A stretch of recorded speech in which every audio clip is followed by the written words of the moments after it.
I still remember the exact sound of my cousin Derek's laugh when he said it. Loud. Confident. The kind of laugh that fills a room and makes everyone else either join in or go quiet. And almost everyone joined in that night. At my own father's birthday dinner. Inside a hotel that, and I want you to hold on to this, I owned. But nobody at that table knew that yet. And for exactly 47 minutes, I let them keep laughing. If you've ever walked into a room where the people who were supposed to love you had already decided who you were, already written your story without asking you a single question, then you know exactly the kind of quiet I'm talking about. The kind where you smile and nod and let them talk. Because you know something they don't. And the moment they find out is going to be worth every single second of the wait. I'm Monica. And this is the night my family found out they had no idea who I had become. If this kind of story hits close to home, the being underestimated, the silent grinding, the moment it all flips, drop a comment and tell me where you're watching from. I read every single one. Now let me take you back to where this really started. I need to give you some background, because none of what happened that night makes sense without it. I grew up in a big, loud, proud family in Charlotte, North Carolina. My dad, Raymond, was the kind of man who filled every room he walked into. Generous, warm, the kind of father who could make you feel like the most important person alive. He built a decent life for us, nothing extravagant, but solid. Honest work. He was a contractor for 30 years, and he took a lot of pride in that. But around that pride grew something else. A hierarchy. An unspoken ranking system inside our family where success was measured in very specific, very visible ways. Nice cars. Big houses. Titles with impressive-sounding companies behind them. My Uncle Gerald, Dad's older brother, was the family's unofficial benchmark. He ran a commercial real estate brokerage out of Raleigh, drove a new Cadillac every 2 years, and made sure everyone knew it. His kids, my cousins Derek and Simone, grew up with that same measuring stick in their hands. And from the time we were teenagers, they used it constantly. I was never the flashiest person in the room. I was quiet. Bookish. I worked part-time through college, graduated from UNC Charlotte with a business degree, and spent my 20s doing something nobody in my family quite understood, learning. Studying real estate finance. Working as an assistant property manager for almost nothing. Saving. Reading. Building slowly while everyone else was performing success in real time. When I was 24, Derek bought a BMW and posted it on Instagram. When I was 24, I used my savings to buy a distressed duplex in a transitioning neighborhood in Gastonia. Nobody posted about that. Nobody congratulated me. My Aunt Patricia actually said, and I remember this perfectly, "That's nice, Monica, but when are you going to get a real job?" That was the beginning. But it wasn't the worst of it. The next several years of my life looked like nothing from the outside. No flashy posts. No new car. I drove a 2009 Honda Accord that had a crack in the passenger side mirror for 2 full years because I refused to spend money I hadn't planned for. Every dollar I made from that duplex went back into research, repairs, or savings for the next property. I want to be honest with you, those years were lonely. Family gatherings were hard. Thanksgiving tables where Derek would talk about his firm's latest commercial deal. Christmas parties where Simone would casually mention the vacation she just got back from.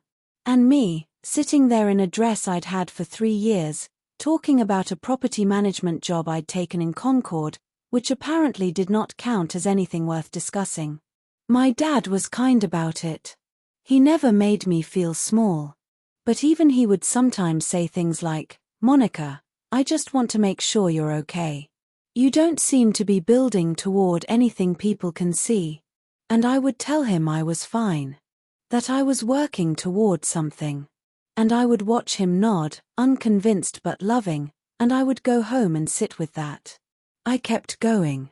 By 28, I had 3 properties. By 30, I had 6, including a small apartment complex in Rock Hill, South Carolina. I had brought in a business partner, a woman named Teresa, who I had met at a real estate investor meetup in Charlotte, and together we had started something real. Something quiet and real and growing. And then came the opportunity one almost didn't take. A boutique hotel in downtown Charlotte, 12 stories, 44 rooms, a rooftop bar, a small event space on the ground floor. The Grand Parish Hotel. It had been struggling since COVID. The original owners were done. The price, through a combination of creative financing, an SBA loan, and a silent investment partner Teresa had connected me with, was reachable. Barely. But reachable. I signed the papers on a Tuesday morning in March. I was 31 years old. I owned a hotel. And I told almost no one. My dad turned 65 in October. Big milestone. The family decided to throw a proper dinner not at someone's house, but at a nice venue. My Aunt Patricia took charge of the planning. She always took charge of the planning. And the venue she chose, I want you to brace yourself for this, was the Grand Parish Hotel. My hotel. I found out when my cousin Simone texted me a save the date with the address. I sat in my car in a parking garage for about 4 full minutes, reading that address over and over. Part of me thought about calling it off, telling them the venue wasn't available. But something stopped me. Something that felt older and quieter than revenge. It felt like truth. Like maybe it was simply time. I RSVP'd yes. And I told Teresa. She laughed so hard she spilled her coffee. Then she said, "Monica, this is the moment. Don't waste it." I didn't plan an elaborate reveal. I want to be clear about that. I wasn't going in there with a script and a spotlight. I went in as Raymond's daughter, wearing a simple burgundy dress, carrying a gift, ready to celebrate my father's birthday. Whatever happened after that was just going to be whatever happened. Or at least that's what I told myself. The event space at the Grand Parish seats about 60 people comfortably. Patricia had arranged round tables with white linen, candle centerpieces, a small stage area up front for toasts. It was elegant. My staff, and I say that carefully, my staff had done a beautiful job with the setup. I arrived about 15 minutes after the cocktail hour started. Found my dad immediately. He hugged me the way only he can, that full arms, squeezing hug that made me feel 10 years old again. "My girl," he said. And whatever complicated feelings I'd walked in with softened for a moment. Then I found my seat. I was at a table near the side, not the main family table, which seated Patricia, Gerald, Derek, Simone, and a few others. I was at the secondary table with some distant cousins and my dad's old work friends. I want to be careful not to be petty about this, but I noticed. Of course I noticed. The dinner moved along. Appetizers. Wine. My Uncle Gerald made a toast that managed to be both heartfelt and self-congratulatory, mentioning his brokerage twice before he even got to my dad's name. Derek talked loudly at his table about a deal he was working on in Raleigh. Simone showed someone photos on her phone, tilting the screen so the table could see. I ate my salad and watched and listened and kept my expression open and calm. And then it happened. It came from Derek. Of course it did. The tables had pushed together slightly during dinner, the way they do when people start getting comfortable, and conversations started bleeding between groups. Someone, my dad's old friend Curtis, asked around the table what everyone did for work. Standard party question. People answered. Derek launched into his usual summary, which took about 2 minutes longer than it needed to. Then Curtis turned to me. "Monica, what are you up to these days?" Before I could even open my mouth, Derek laughed. Not a cruel laugh, or at least he would tell you it wasn't. A dismissive one. The kind that's somehow worse. Monica's still figuring it out, he said. Smiling. Casual. Like he was doing me a favor by answering for me. She does like property stuff. Small stuff. Right, Monica. And then Simone, without looking up from her phone, added, she had some rentals. I think. Patricia, from the main table, turned at just the right moment and said loud enough that at least 2 other tables could hear, we keep hoping she'll find her footing. You know how it is with some people. Takes a little longer. The table went a little quiet. Not shocked quiet. Familiar quiet. The kind that meant people had heard this before. That this was just the shape of things in our family. Monica, still figuring it out. Monica, still behind. Monica, bless her heart. Curtis looked slightly uncomfortable. My dad, from across the room, hadn't heard. He was laughing at something someone else had said, completely unaware. I took a sip of my water. And I smiled. Here's what I didn't do. I didn't cry. I didn't get up and walk out. I didn't fire back with a line I'd been rehearsing. I just sat with it. I've learned over the years that the first response that rises up in you in a moment like that is almost never the right one. The anger is real, don't get me wrong. There is a very specific kind of fury that comes from being reduced by people who have not done a fraction of the work you've quietly done. It burns. I felt it behind my eyes and in my chest and in the tight grip I had on my water glass. But I breathed. And I thought about what I knew that they didn't. Because here's the thing about working in silence for years, you develop this calm.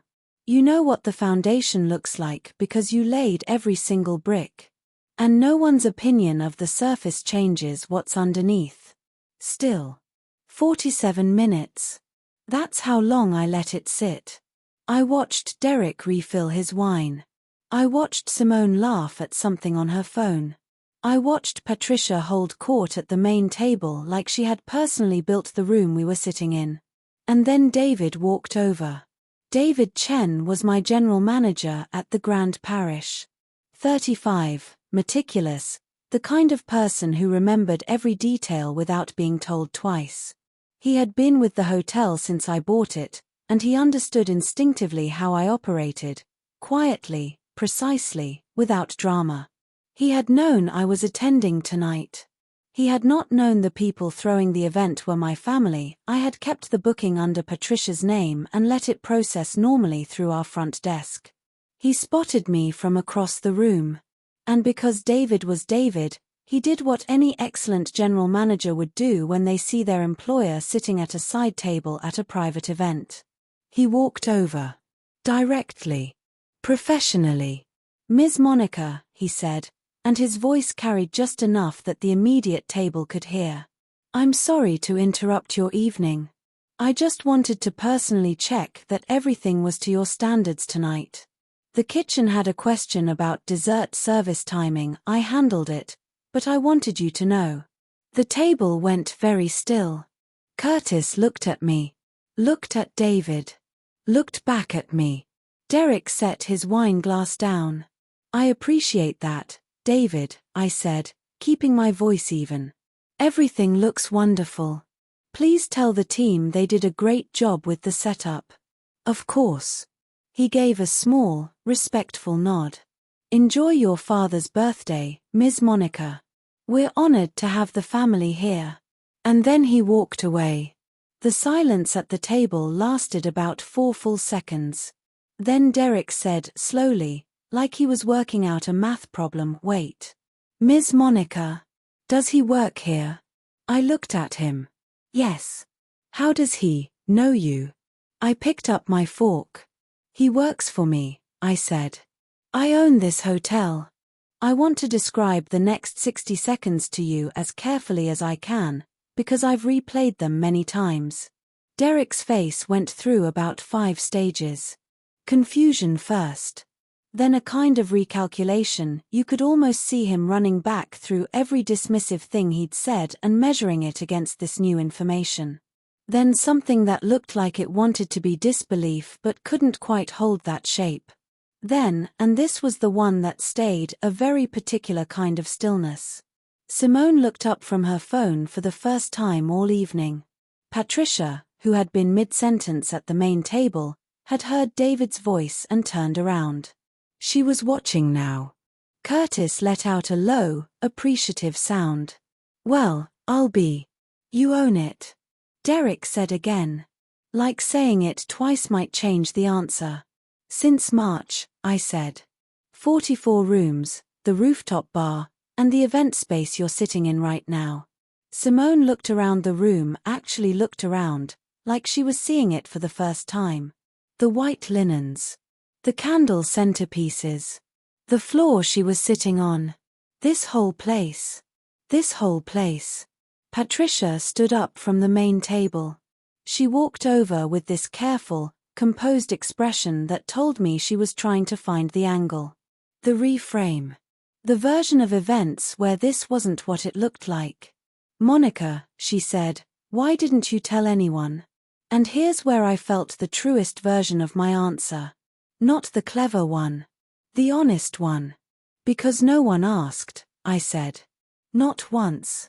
In all the years I was building this, not one person in this family asked me how it was going.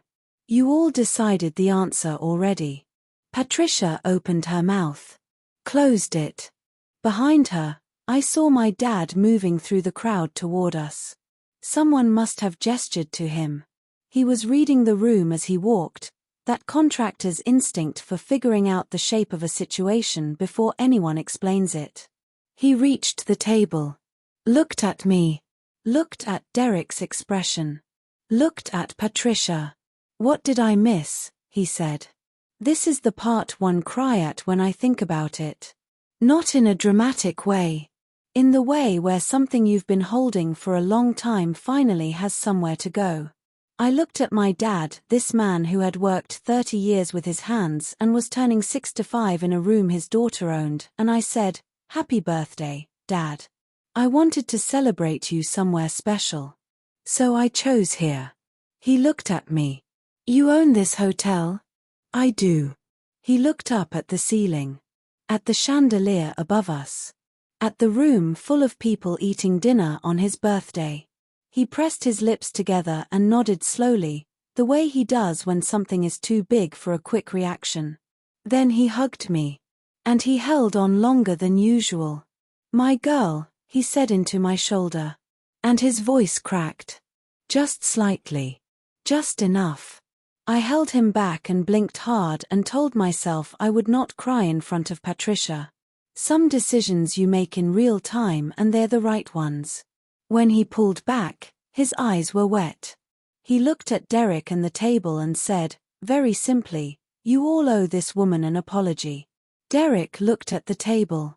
Simone looked at her phone, which was face down now. Patricia was studying the middle distance like it owed her something. Nobody said anything right away. And it didn't matter. Because my dad knew. And the room knew. And I knew. Here's what I didn't want, a scene. A big, crashing public confrontation that turned my dad's 65th birthday into something ugly. I had made my point. Quietly, without a speech, without a prepared monologue, simply by being exactly who I was in a room that revealed the truth on its own. So I moved. I went back to celebrating. I spent the rest of the evening with my dad. We talked at a corner table while the party continued around us about the hotel, about how I'd found it, about the years of small properties before it, about Teresa, about the financing, about all of it. He asked real questions. He listened the way he used to when I was little, completely focused, like nothing else was happening. "Why didn't you tell me?" he asked. "I was afraid you'd worry," I said. "The loan was large. The risk was real. I didn't want you carrying that." He was quiet for a moment. "You were protecting me. I was protecting both of us," I said. "If it had failed, I didn't want you to grieve it with me. And if it succeeded, I wanted the first moment you knew about it to be something worth celebrating." He looked around the room again. I'd say this counts. There was toasting. There was cake, my kitchen staff had made a custom one, 3 tiers, buttercream, my dad's initials on top, because I had quietly arranged it 2 weeks earlier when I realized where the party would be. He didn't know I'd done it until the moment it came out, and when it did, he laughed in that big warm way and pulled me in with one arm. It was a good birthday. In spite of everything. Maybe because of it. Derek came to find me near the end of the night. He looked uncomfortable in the way people do when an apology is required, but they haven't quite completed the internal journey to get there. I didn't know, he said. I know you didn't, I said. I shouldn't have said what I said. The figuring it out thing. That wasn't fair. I looked at him. This cousin I'd grown up with, who'd measured me against himself for 20 years without knowing I was running a completely different race. No, I said, it wasn't. But I'm not interested in holding it over you, Derek. I'm just done being invisible. He nodded. Didn't say much else. That was fine. It was more than I'd expected. Patricia did not apologize that night. I didn't wait for it. In the weeks that followed, something shifted in the family. Not dramatically, these things never change overnight, but quietly. Consistently. My dad started calling more. Not the checking-in calls of someone who's worried about you, but the calls of someone who wants to hear what you're working on. He told his friends. He told his brother Gerald. I know this because Gerald called me 3 weeks after the birthday dinner, first time in years, and the conversation was different. More careful. More respectful. Simone sent a text that said, I didn't realize what you were building. I should have paid more attention. Congratulations, Monica. Short. Somewhat stilted. But genuine, I think. I wrote back, thank you, Simone. Means something. Patricia and I had a longer conversation about a month later over the phone. She said she had been reflecting. She said the family had a habit of measuring people against visible things, and that she knew she had contributed to that. She didn't completely fall on the sword. But she said enough that I could feel something releasing in my chest as she talked. I didn't forgive because someone asked me to. I forgave because carrying the weight of it was costing me more than it was costing them. That's the truth about holding on to things, it's almost always heavier for the person holding it. The hotel continued to grow. We hit full capacity 11 weekends in a row that fall and booked out the event space through the following spring. Teresa and I started looking at a second property in Asheville. Nothing signed yet, but the conversations are happening.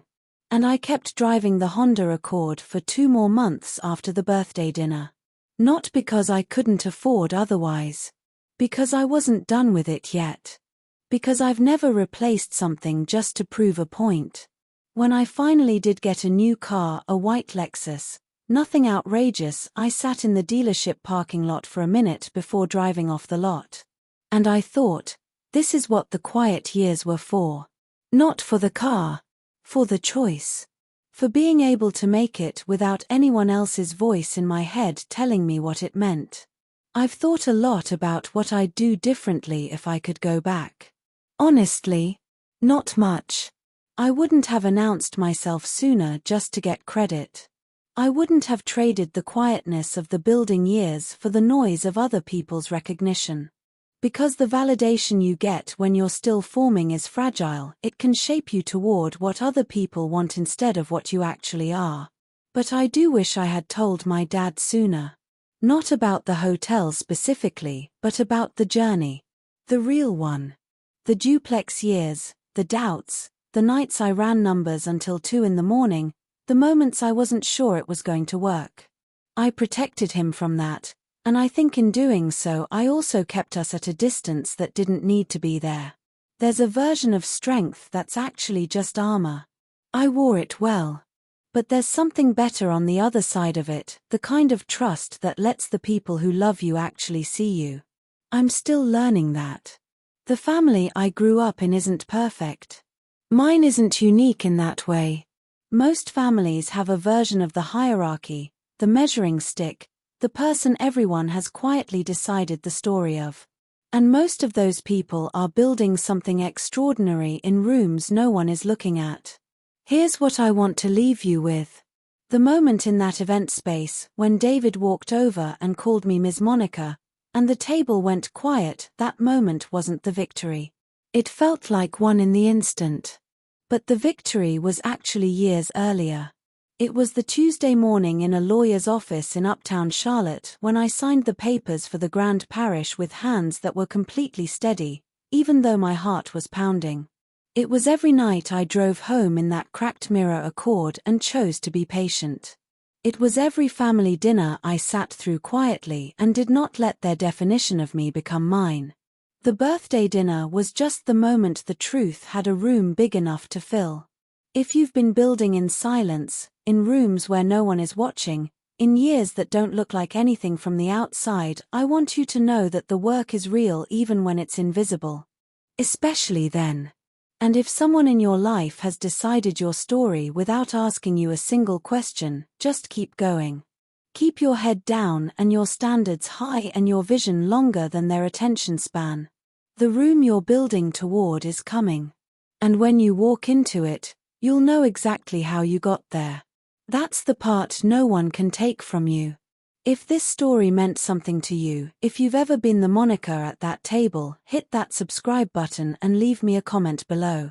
Tell me what you're building right now, even if no one else can see it yet. I want to hear it. Because I believe in the quiet ones. I always have. I'm Monica. And now you know the whole story.